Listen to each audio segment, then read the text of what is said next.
প্রিয় শিক্ষার্থী বন্ধুরা, ইজি অ্যাকাউন্টিং বই থেকে আরও একটি ক্লাস নিয়ে তোমাদের সবার সামনে হাজির হয়ে গেলাম।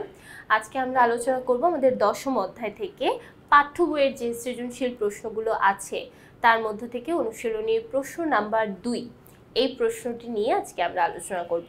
তো প্রথমেই বলে রাখা ভালো, আমরা যখন এই আর্থিক বিবরণীগুলো অনুশীলন করব এই বিষয়টা অবশ্যই মাথায় রাখবো। আমাদের এখনকার যারা 2026 সালের শিক্ষার্থীরা আছো, তোমাদের প্রশ্নের প্যাটার্ন কিন্তু পুরোপুরি চেঞ্জ হয়ে গেছে।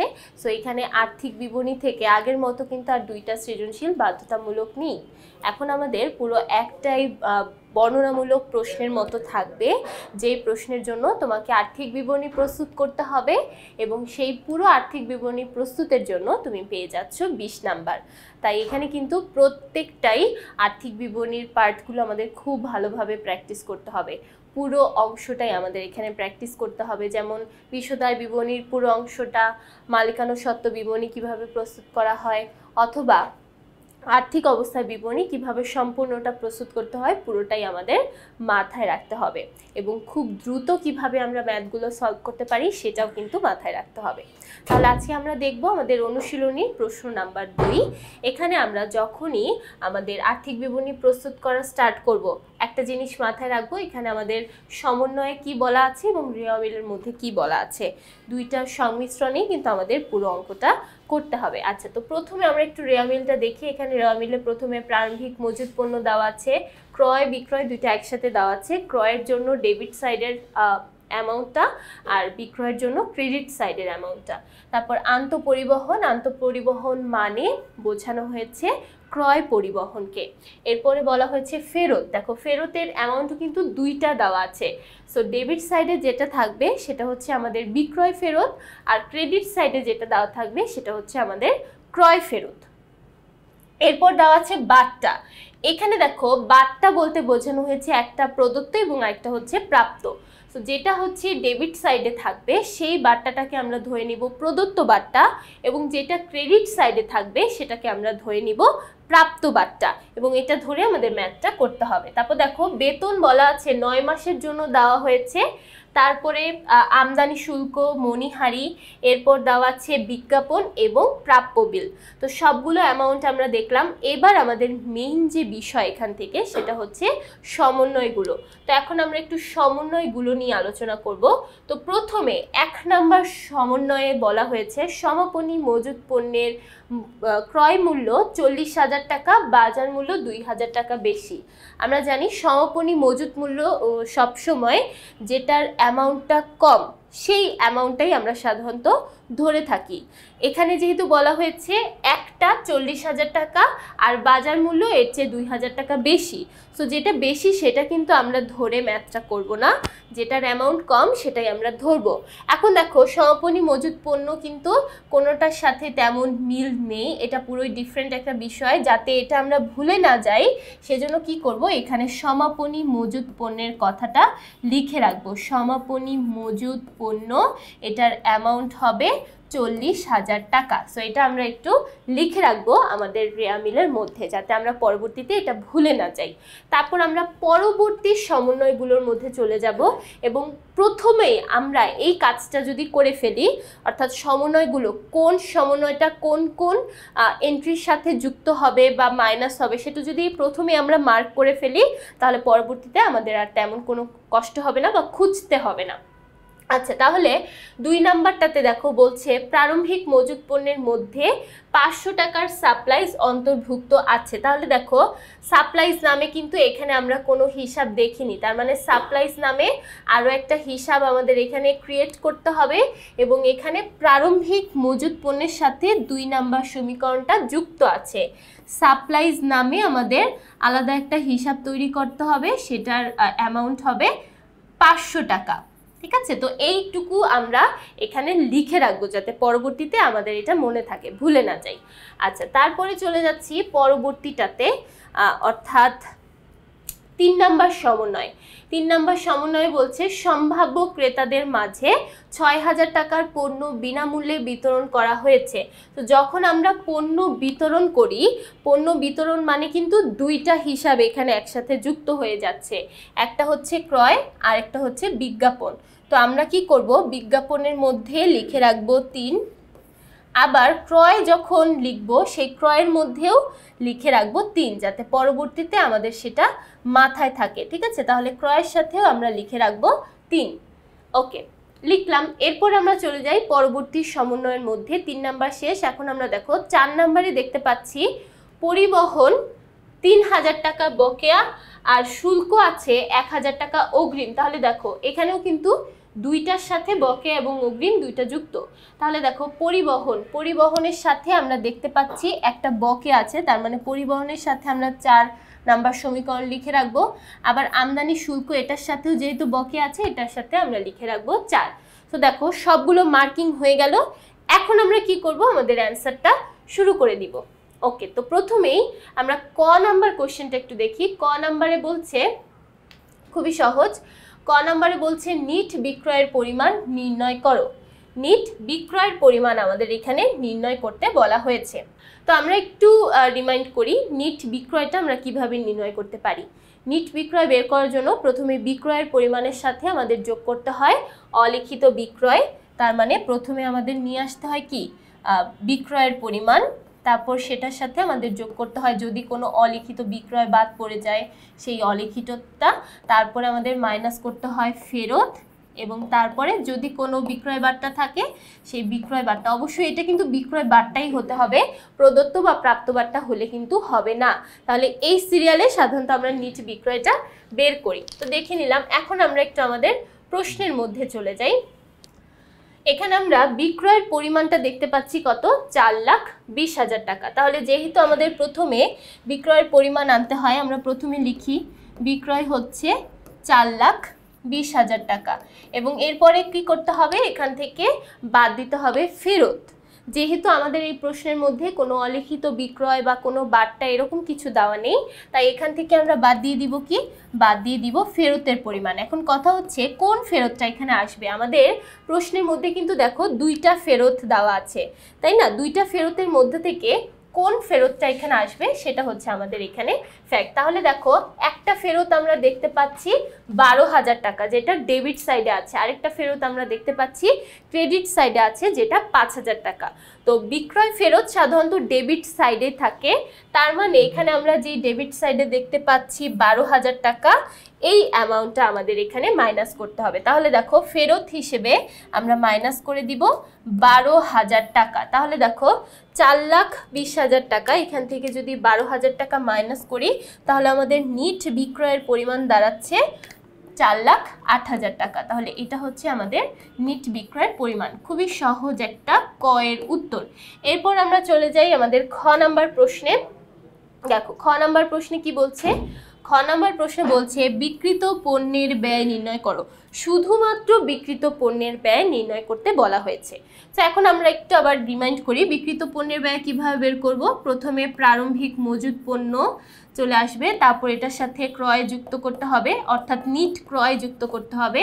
তারপর এটার সাথে যদি কোনো প্রত্যক্ষ খরচ দেওয়া থাকে, যেমন মজুরি, আমদানি শুল্ক, পরিবহন, এই সকল প্রত্যক্ষ খরচ যুক্ত করতে হবে, এবং সবার শেষে প্রত্যেকটার যোগফল থেকে মাইনাস করতে হবে সমাপনী মজুদ পণ্য। এটা হচ্ছে আমাদের বিক্রিত পণ্যের ব্যয় নির্ণয় করার পুরো প্রসেস। তো এই প্রসেস অনুসারে এখন আমরা ম্যাথটা করব। আচ্ছা, তো এখানে প্রথমে দেখতে পাচ্ছি আমাদের প্রারম্ভিক মজুদ পণ্যটাকে নিয়ে আসতে হবে। তাহলে আমরা একটু দেখি প্রারম্ভিক মজুদ পণ্য এখানে কত আছে। প্রারম্ভিক মজুদ পণ্য আছে 30,000 টাকা। আবার এখানে বলেছে এটার সাথে আবার একটা সমন্বয় যুক্ত আছে, যেটাতে বলা হয়েছিল যে এই প্রারম্ভিক মজুদ পণ্যর মধ্যে 500 টাকা সাপ্লাইজ যুক্ত আছে। তাহলে প্রথমে আমরা প্রারম্ভিক মজুদ পণ্য নিয়ে আসব 30,000 এবং এখান থেকে মাইনাস করে দিব ওই যে যতটুকু পরিমাণ সাপ্লাইজ অন্তর্ভুক্ত আছে সেটা। তাহলে দেখো বিশদায় বিবরণীর যেহেতু এটা একটা অংশ, তাই আমরা প্রথমে কি করব, আমরা প্রথমে এখানে বিবরণ টাকা টাকা টাকা, 3টা টাকার ঘর এবং বিবরণ, এই একটা ছক করব। এবং দেখো প্রথমে আমাদের লিখতে হবে কি, প্রারম্ভিক মজুদ পণ্য। তাহলে প্রথমে আমরা প্রারম্ভিক মজুদ পণ্য এখানে দেখতে পাচ্ছি কত, 30,000 টাকা। তাহলে আমরা 30,000 টাকা লিখলাম। এরপর দেখো এখান থেকে আমাদের ওই যে এক্সট্রা যে সাপ্লাইজ হিসাবে যুক্ত আছে সেই সাপ্লাইজটা আমরা এখানে বাদ দিয়ে দিব। তো সাপ্লাইজ এখানে কত ছিল 500 টাকা, তাহলে বাদ দিলে কত পাচ্ছি, বাদ দিলে আমরা পেয়ে যাচ্ছি 29,500 টাকা। এটুকু হচ্ছে প্রারম্ভিক মজুদ পণ্যের জন্য আমাদের ক্যালকুলেশন।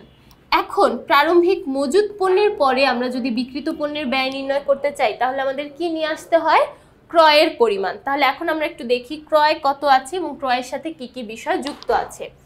তো ক্রয় এখানে দেওয়া আছে 2,90,000 টাকা, তাহলে আমরা প্রথমে লিখি 2,90,000। এরপর আমরা কি করব, আমরা বাদ দিয়ে দিব ফেরত। তাহলে ক্রয় থেকে বাদ যাবে ফেরত, যদি কোনো ক্রয় বার্তা থাকে সেটা বাদ যাবে, যদি কোনো অলিখিত ক্রয় থাকে সেটা যুক্ত হবে। যেহেতু আমাদের এই প্রশ্নের মধ্যে কোনো অলিখিত ক্রয় বা হচ্ছে এখানে কোনো বার্তা নেই, তাই শুধুমাত্র ফেরতটাই আমরা এখানে বাদ দিয়ে দিব। তাহলে ফেরত, এবার আসো ফেরতের পরিমাণটা কত। আমি বলেছিলাম ক্রেডিট সাইডে যেটা থাকবে সেটা হচ্ছে আমাদের ক্রয় বার্তা, ডেবিটেরটা হচ্ছে বিক্রয়, ডেবিটেরটা হচ্ছে বিক্রয় ফেরত, আর ক্রয়েরটা হচ্ছে ক্রেডিটেরটা। তাহলে ক্রেডিটেরটা দেখো এখানে দেওয়া আছে কত, 5,000 টাকা। তাহলে আমরা এখন ফেরত হিসেবে বাদ দিব কত, 5,000 টাকা। তাহলে ফেরত বাদ দিব 5,000 টাকা। তাহলে 2,90,000 টাকা থেকে 5,000 মাইনাস করলে থাকছে 2,85,000 টাকা।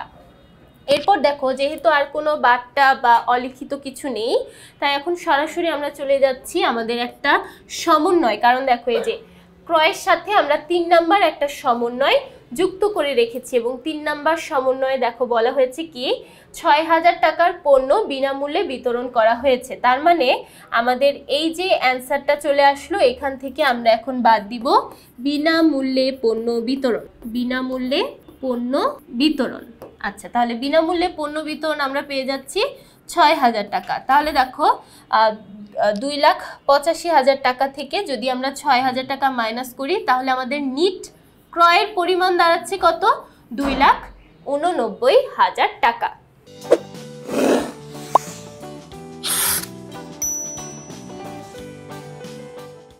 আচ্ছা, তাহলে আমরা কিন্তু অলরেডি নিট ক্রয় বের করে ফেলেছি। এখন আমাদের কাজ হচ্ছে আদার্স যে খরচগুলো আছে, অর্থাৎ প্রত্যক্ষ যে আদার্স খরচগুলো আছে সেগুলো খুঁজে বের করা। তো প্রত্যক্ষ আদার্স খরচগুলো কি কি, যদি মজুরি থাকে, তারপর ক্রয় পরিবহন থাকে, তারপরে যদি আমদানি শুল্ক বা এমনি নরমালি কোনো শুল্ক থাকে, এগুলো সাধারণত আমাদের প্রত্যক্ষ খরচ হিসেবে আসে। তো এখানে কিন্তু দেখো আমাদের দুইটা আছে, একটা আন্তঃপরিবহন আর একটা আছে আমদানি শুল্ক। আবার দেখো এই দুইটার সাথেই কিন্তু আমাদের কাজ আছে। তাহলে আন্তঃপরিবহনের সাথে একটা কাজ ছিল, আমরা একটু 4 নাম্বার সমন্বয়টা দেখি কি কাজ ছিল। দেখো আন্তঃপরিবহনের সাথে আমাদের কাজটা কি, পরিবহন খরচ 3,000 টাকা বকেয়া আর শুল্ক হচ্ছে 1,000 টাকা অগ্রিম। তাহলে আমরা একটা জিনিস মাথায় রাখবো আর্থিক বিবরণীর জন্য, যখনই কোনো কিছুর বকেয়া বলা থাকবে সেটা যোগ হয়ে যাবে, বকেয়া বলা থাকলে সেটা যোগ হয়ে যাবে, আর যদি কোনো কিছুর অগ্রিম বলা থাকে সেটা বিয়োগ হয়ে যাবে। আচ্ছা, এই সিম্পল কথাটা মাথায় রেখে এখন আমাদের অঙ্কটা করতে হবে। তাহলে দেখো আন্তঃপরিবহন প্রথমে আমরা দেখি, আন্তঃপরিবহন দেওয়া আছে 6,000 টাকা এবং এটার সাথে বলা হয়েছে 3,000 টাকা বকেয়া। আচ্ছা, তাহলে প্রথমে আমরা আন্তঃপরিবহনটা লিখি। আন্তঃপরিবহন এটা দেওয়া আছে কত, এটা দেওয়া আছে 6,000 টাকা এবং এটার সাথে আমাদের যোগ বকেয়া, বকেয়া দেওয়া আছে 3,000 টাকা।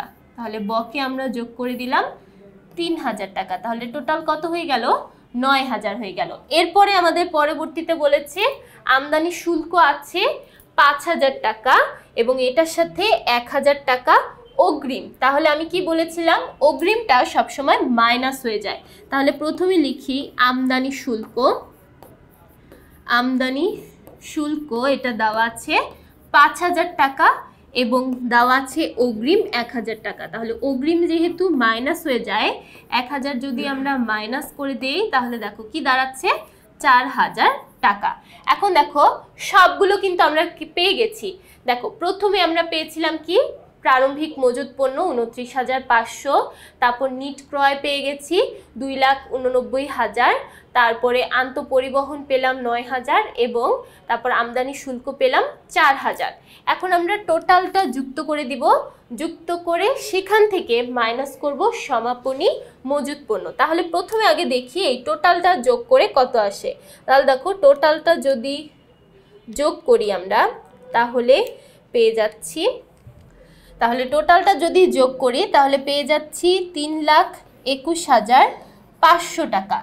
আচ্ছা, তাহলে টোটাল যোগ করে 3,21,500। এখন তাহলে আমাদের কি করতে হবে, সমাপনী মজুদ পণ্যকে বাদ দিতে হবে। সমাপনী মজুদ পণ্য, তাহলে সমাপনী মজুদ পণ্য বাদ দিব কত, বাদ দিব হচ্ছে 40,000 টাকা। কারণ একদম শুরুতে দেখো আমরা কিন্তু রেওয়ামিলের মধ্যে লিখে রেখেছিলাম 40,000 টাকা আমাদের সমাপনী মজুদ পণ্য বাবদ ধরতে হবে। তাহলে এখানে দেখো 40,000 টাকা মাইনাস করলে আমরা এখানে অ্যান্সার পাচ্ছি কত, 2,81,500 টাকা। তাহলে দেখো আমরা এখানে সমাপনী মজুদ পণ্য কত পেয়ে যাচ্ছি, 2,81,500 টাকা। তাহলে এই যে 2,81,500 টাকা পেলাম, এটাই হচ্ছে আমাদের বিক্রিত পণ্যের ব্যয়। তাহলে বিক্রিত পণ্যের ব্যয় আমরা পেয়ে গেছি 2,81,500 টাকা। তাহলে দেখো এবার আমরা একটু অ্যান্সারটা দেখি। এখানে আমাদের অ্যান্সারেও দেখো ঠিক এভাবেই কিন্তু করা আছে। এখানে আমরা প্রথমে রেখেছি কি, প্রারম্ভিক মজুদ পণ্য, তারপরে ক্রয় বের করেছি, তারপরে টোটাল ব্যয়গুলো যোগ করে সমাপনী মজুদ পণ্য মাইনাস করে টোটাল অ্যান্সারটা কত পেয়ে যাচ্ছি, 2,81,500 টাকা। আচ্ছা, এখন তাহলে আমরা চলে যাচ্ছি আমাদের গ নাম্বার সৃজনশীলের মধ্যে। গ নাম্বার সৃজনশীলে বলছে কি, মোট মুনাফা 1,26,500 টাকা ধরে, তার মানে মোট মুনাফা পর্যন্ত যে কাজ, সেই কাজটা করা হয়ে গেছে, সেটাকে আর তোমার কোনো কিছু করতে হবে না। মোট মুনাফার পরের অংশটুকু আমাদের এখন করতে হবে।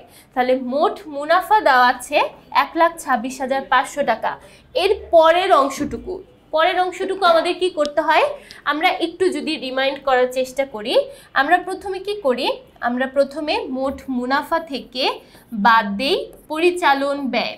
মোট মুনাফা এখান থেকে বাদ দিই পরিচালন ব্যয়। তাহলে যে অ্যান্সারটা পাই, অর্থাৎ যে পরিচালন মুনাফাটা আমরা পাবো, সেটার সাথে আমরা কি করি, অন্যান্য আয় যোগ করে দেই এবং অন্যান্য ব্যয়টাকে মাইনাস করে দিই। তাহলে মাইনাস করি অন্যান্য ব্যয়, এটা হচ্ছে আমাদের ফুল প্রসেস। তাহলে এখন আমাদের প্রথমে মোট মুনাফা লিখতে হবে এবং সেখান থেকে মাইনাস করতে হবে কি, পরিচালন ব্যয়। তাহলে দেখো যেহেতু আমাদের মোট মুনাফা দেওয়া আছে 1,26,500 টাকা, প্রথমে তাহলে এই অংশটুকু আমরা লিখে ফেলবো। তাহলে দেখো মোট মুনাফা, এটা যেহেতু দেওয়া আছে, এটা আমরা আর কষ্ট করে কেন বের করব, এটা তো লেখাই আছে, তাই এটা আমরা সরাসরি লিখে ফেলবো 1,26,500 টাকা। 1,26,500 টাকা লিখে ফেললাম। এখন তাহলে দেখো পরের প্রসেসটা কি, এখান থেকে বাদ দিতে হবে পরিচালন ব্যয়, বাদ দিতে হবে পরিচালন ব্যয়। তাহলে পরিচালন ব্যয়ের মধ্যে কি কি আসে, বেতন, ভাড়া, তারপর যদি কোনো বাট্টা থাকে, প্রদত্ত বাট্টা থাকে, সেই বাট্টা, কমিশন, এই সবগুলো সাধারণত আমরা পরিচালন ব্যয়ের মধ্যে নিয়ে আসি। তারপর আরও আছে অবচয়, অবলোপন, এই সবগুলোই কিন্তু আমাদের পরিচালন ব্যয়ের মধ্যে চলে আসে। তাহলে একদম সিরিয়ালি আমরা প্রথম থেকে দেখব কি কি আমাদের পরিচালন ব্যয় আছে। আচ্ছা, প্রথমে দেখো এগুলো তো শেষ, এই যে বাট্টা থেকে আমরা স্টার্ট করতে পারি, কারণ বাট্টা এটা কিন্তু আমাদের একটা পরিচালন ব্যয়। এখন দেখো আমি বলেছিলাম কি, ডেবিট সাইডে যে বাট্টাটা থাকবে সেটা হচ্ছে প্রদত্ত বাট্টা, তার মানে এটা আমাদের একটা ব্যয়, আর ক্রেডিট সাইডে যেটা থাকবে সেটা হচ্ছে আমাদের আয়। তো এটা যাবে কি, এটা যাবে অন্যান্য আয়ের মধ্যে, আর এখানে যেটা আছে 7,000 টাকা, এটা আমাদের যাবে পরিচালন ব্যয়ের মধ্যে। তাহলে আমরা একটা পেয়ে গেছি অলরেডি, সো লিখে ফেলি। প্রদত্ত বাট্টা আমরা পেয়েছি কত, প্রদত্ত আমরা বাট্টা পেয়েছি 7,000 টাকা। তারপর চলে যাই পরবর্তীতে, দেখো তারপরেই কি আছে, বেতন।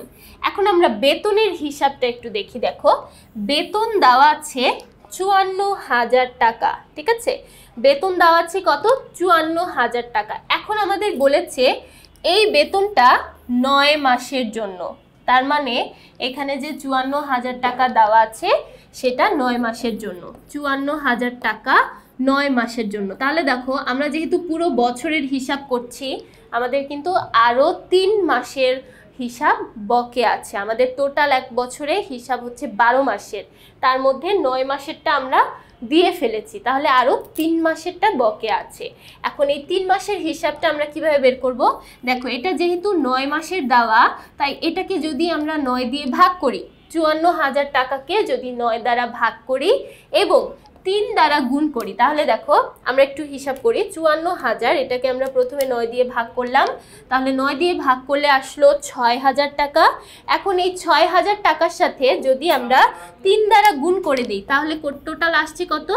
18,000 টাকা। তাহলে এই 18,000 টাকা এখন আমাদের বকেয়া আছে। এখন দেখো, যতটুকু বকেয়া আছে সেই বকেয়া অংশটা আমাদের কি করতে হয়? সাধারণত যোগ করে দেখাতে হয়, আর অগ্রিম অংশটা সাধারণত আমাদের মাইনাস করে দেখাতে হয়। এটা কিন্তু একটু আগেই আমরা শিখলাম। তাহলে এখানে প্রথমে আমরা লিখব কি? প্রথমে আমরা লিখব বেতন, যেটা কিনা 54,000 টাকা। এটা হচ্ছে শুধু 9 মাসের জন্য। এখন এটার সাথে আমরা যোগ করে দিব বকেয়া। তাহলে দেখো, বকেয়ার হিসাবটা কিন্তু অবশ্যই আমাদের দেখিয়ে দিতে হবে। তাহলে হিসাবটা কিভাবে করলাম? 9 দিয়ে ভাগ করলাম এবং তারপরে 3 দ্বারা গুণ করলাম। তাহলে টোটাল আমরা পেয়ে গেছি কত? একটু আগে আমরা দেখলাম 18,000 টাকা। এখন দেখো, তাহলে 18,000 আর হচ্ছে 54,000 যদি যুক্ত করি, তাহলে টোটাল আমরা বেতন বাবদ পেয়ে যাচ্ছি কত? 72,000 টাকা। তাহলে এটা গেল বেতন। এরপর চলে যাই দেখো মণিহারি। আচ্ছা, এখন দেখো মণিহারি আমরা এখানে পেয়ে যাচ্ছি কত? 4,000 টাকা। তারপর আবার দেখো, এখানে আমাদের একটা সাপ্লাইজ নামের হিসাব ছিল 500 টাকা। তো মণিহারি কিন্তু ওয়ান কাইন্ড অফ সাপ্লাইজ আমরা বলতে পারি, যেটা ছোট ছোট কিছু জিনিসপত্র সাপ্লাইজ, যেমন খাতা, কলম, পেন্সিল, পিন, তারপর হচ্ছে স্ট্যাপলার, খুবই ছোট ছোট বিষয়। তো এগুলোকে কিন্তু আমরা মণিহারির অন্তর্ভুক্ত করে ফেলতে পারি। আচ্ছা, এখানে যদি আমরা মণিহারির অন্তর্ভুক্ত না করি তাহলেও কিন্তু কোনো সমস্যা নেই, আমরা আলাদাভাবে এটা দেখিয়ে দিতে পারবো। কিন্তু যেহেতু খুবই ছোট্ট একটা অ্যামাউন্ট এবং এই সাপ্লাইজ আর মণিহারিকে কিন্তু আমরা একই অর্থে ধরতে পারি, তাই না?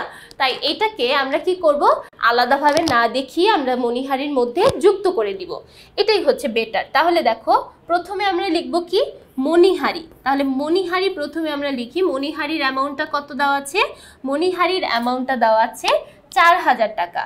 তো প্রথমে আমরা 4,000 টাকা আগে লিখব। এখন দেখো, যেহেতু বললাম যে এটার সাথে আমাদের সাপ্লাইজ ছিল, আমরা কিন্তু অলরেডি সাপ্লাইজ নামে একটা হিসাব রেওয়ামিলের মধ্যে লিখেছিলাম, যেটা আমাদের লিখতে হবে, তাই না? তাই এটাকে আমরা যোগ করে একবারে দেখিয়ে দিব 4,500। কেউ যদি আলাদাভাবেও দেখাও সেক্ষেত্রেও কিন্তু সেটা পসিবল, ঠিক আছে? এরপর দেখি আমাদের পরবর্তীতে কি কি দেওয়া আছে। দেখো, তারপর কিন্তু একটা বিজ্ঞাপন নামে হিসাব আছে এবং বিজ্ঞাপনের সাথে একটা সমন্বয়ও আছে। বিজ্ঞাপন দেওয়া আছে 12,000 এবং সেটার সাথে সমন্বয় হিসেবে বলা হয়েছে কি? এই যে 3 নাম্বারটা 6,000 টাকা আমাদের বিনামূল্যে দেওয়া হয়েছিল। তাহলে প্রথমে আমরা একটু লিখি। প্রথমে লিখি বিজ্ঞাপন। বিজ্ঞাপন আমাদের দেওয়া আছে কত? বিজ্ঞাপন দেওয়া আছে 12,000 টাকা। তাহলে বিজ্ঞাপন লিখলাম প্রথমে 12,000, যেহেতু এটার সাথে আরও সমন্বয় আছে। সমন্বয়টা কি? আমরা বিনামূল্যে পণ্য বিতরণ করেছিলাম, তাহলে বিনামূল্যে পণ্য বিতরণ। কেউ যদি শুধুমাত্র পণ্য বিতরণ লেখো সেক্ষেত্রেও কিন্তু এটা সম্ভব হবে, ঠিক আছে? তাহলে পণ্য বিতরণ ছিল 6,000, টোটাল যদি আমরা যোগ করে দিই তাহলে পেয়ে যাচ্ছি 18,000 টাকা। আচ্ছা, এবার দেখো, আমরা কিন্তু অলরেডি সবগুলো শেষ করে ফেলেছি। সবগুলো পরিচালন ব্যয় আমাদের এখানে আনা শেষ। আমরা এখন কি করব? এই প্রত্যেকটা পরিচালন ব্যয় এখানে যোগ করে দিব। তাহলে দেখো, টোটাল আমরা কি কি পেয়ে যাচ্ছি? আমরা প্রথমে পেয়েছি 7,000 টাকা, তারপর পেয়েছি 72,000 টাকা, তারপর পেয়েছি 4,500 টাকা, তারপর পেয়েছি 18,000 টাকা। তাহলে টোটাল আমাদের এখানে যদি যোগ করে ফেলি, টোটাল পরিচালন ব্যয় কত আসছে? টোটাল পরিচালন ব্যয় আমাদের চলে আসছে 1,01,500 টাকা। তাহলে এখন আমরা কি করব? একদম শুরুতে আমরা যে মোট মুনাফা দেখেছিলাম, অর্থাৎ যেটা আমাদের প্রশ্নে দেওয়া ছিল 1,26,500 টাকা, এখন সেই 1,26,500 টাকা থেকে আমরা আমাদের এই 1,01,500 অর্থাৎ যে পরিচালন ব্যয় পেলাম সেটাকে মাইনাস করব।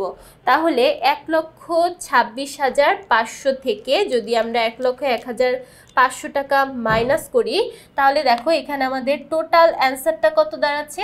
টোটাল অ্যান্সার দাঁড়াচ্ছে 25,000 টাকা। এখন দেখো এই যে 25,000 টাকা পেয়েছি, এটার নাম হলো পরিচালন মুনাফা। যেহেতু পরিচালন ব্যয় বাদ দেওয়ার পরে আসছে, তাই এটার নাম পরিচালন মুনাফা। এখন এই পরিচালন মুনাফার সাথে আমরা যোগ করে দেব অন্যান্য আয় এবং অন্যান্য ব্যয়। আচ্ছা, যেহেতু আমাদের এই প্রশ্নের মধ্যে কোনো অন্যান্য ব্যয় নেই, তাই শুধুমাত্র অন্যান্য আয় পর্যন্তই আমাদের ম্যাথটা হবে এবং আমাদের এই প্রশ্নের মধ্যে শুধুমাত্র একটাই অন্যান্য আয় আছে, সেটা হচ্ছে এই যে প্রাপ্ত বাট্টা। প্রাপ্ত বাট্টা আমাদের এখানে দেওয়া আছে 10,000 টাকা। তাহলে আমরা অন্যান্য ব্যয়ের মধ্যে লিখব প্রাপ্ত বাট্টা। তাহলে প্রাপ্ত বাট্টা আমরা পেয়ে যাচ্ছি কত?